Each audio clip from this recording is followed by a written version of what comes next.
Sony just launched the new Xperia Z Ultra in India for a price of Rs 46,990. The phone is a larger version of the original Xperia Z and offers quite a lot of improvement over the previous design. For starters, you have a large 6.4-inch Full HD display and a front-facing 2-megapixel camera capable of Full HD video. The buttons are on screen, so they don't show up in the bezel at the bottom, and you do have the same timescape UI that you're used to. On the bottom, you have the main microphone along with the main speaker and a lanyard connection point, which would be essential for a big phone like this. On the right, you have the power button along with the volume rocker and the port for your SIM card along with the 64GB micro SD card capacity. You have a 3.5mm headphone jack which is exposed. On the top, you have the secondary noise cancellation microphone. On the left side, you have the micro USB charging data syncing port along with a dock connection point which is in the center, which allows you to dock with the new magnetic dock.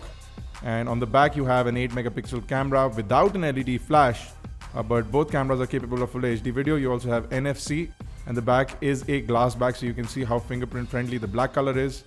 Despite the size of the Sony Xperia Z Ultra, it also stays fairly pocketable.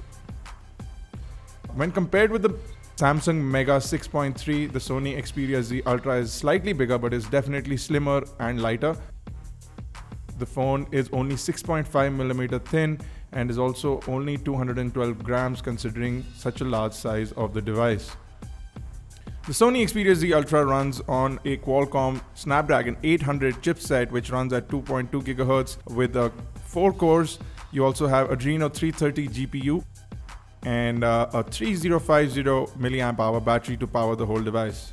If you look at the interface, you do have timescape on the Xperia Z Ultra. You can slide towards the right from the lock screen to quickly jump to the camera. You have a new style camera interface which allows you a lot of features, but it's essentially more or less the same camera that you're used to on Sony devices. Once you unlock the device, you'll see a familiar timescape UI where you can pinch out and navigate through your dashboards.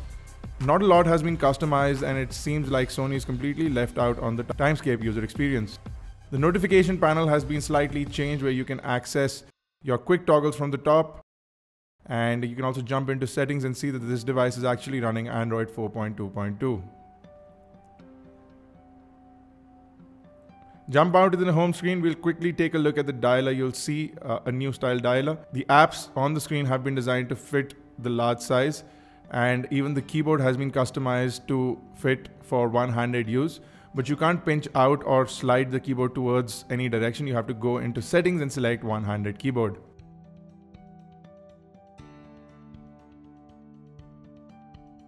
Once you convert the device into landscape, you get the same style keyboard in landscape, which lets you swipe your finger across various letters to quickly compose a word, which is almost like swipe on any other device. You get access to Sony Live content. We did not have a Wi-Fi connection, so we couldn't show you that, but you get exclusive Sony Live content, and you get a bunch of applications that are pre-installed, including Asphalt 7. You don't have to buy it. It comes included with the device. You also get 3-month connection to BigFlix, so you get a 3-month subscription. You can watch movies on BigFlix directly on the Xperia Z Ultra. Sony has also added a new application menu towards the left, which you can quickly pull out and customize your app menu. So once you're in your app drawer, once you slide in from the left, you can quickly access this panel. It allows you to search through your apps, uninstall them, etc. The multitasking panel is more or less the same. You get quick access to your browser, notes, and other nifty features like a calculator and a voice recorder that allows the apps to stay on top, like widgets, which you can use while using your phone otherwise. The Xperia Z Ultra features a super sensitive display, so you can use any pencil or pen to input onto the device. It is really responsive, and it works as if it was a resistive screen, but it's actually a super sensitive capacitive screen. It also allows you to scribble and sketch in any drawing application. It's almost as good as on the Galaxy Note, if not slightly better. The screen is also a scratch-resistant screen, so using a pencil will not easily scratch it. Sony's also added a tri-luminous display along with Mobile Bravia X Reality Pro engine onto the Sony Xperia Z Ultra. The Sony Xperia Z Ultra is a water-resistant and dust-resistant device up to IP58 standards, and Sony is really touting that this device can be used as an everyday device. Stay tuned for our full review of the Sony Xperia Z Ultra and check out iGyaan.in for more details. You can also catch us on Facebook, Twitter, Google+. Make sure you subscribe to us on YouTube, youtube.com/iGyaan, youtube.com/iGyaanTV.